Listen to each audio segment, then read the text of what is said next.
Toto počujem veľakrát. Ľudia sú hlúpi, nevidia a nepočujú.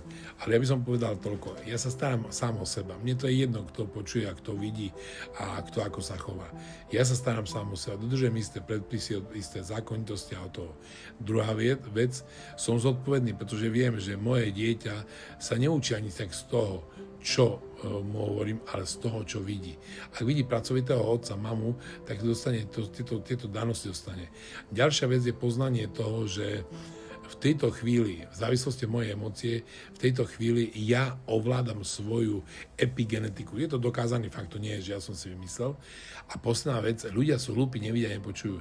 Ja takých ľudí ani nevidím. Ja proste nejakých hejterov na sociálnych sieťach, viem, že to sú ľudia, ktorí potrebujú pozornosť, nejak bovie, ak im nevenujem pozornosť.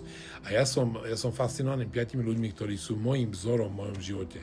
To znamená, že dajte si nejaký výzvu, že zadefinujte si 5 ľudí, ktoré vás fascinuje, ktorým by ste chceli byť a venujte im pozornosť, pretože naozaj naša hlava nevie, naša myseľ nevie, čo je realita, čo je predstava, ale to snad sú dôkazy vedecké.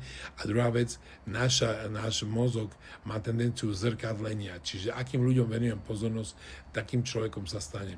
Takže ak budem venovať pozornosť ľuďom, ktorí nemajú peniaze a sa tu kňučia, že mal by som robiť zadarmo, tak ja aj presne budem, alebo budem venovať pozornosť tomu, že sú úspešní, šikovní ľudia, ale majú zdravotné problémy, tie im viem vyriešiť ja a stavím sa týmto človekom.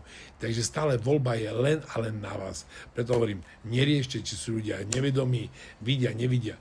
Riešte seba a svoju cestu.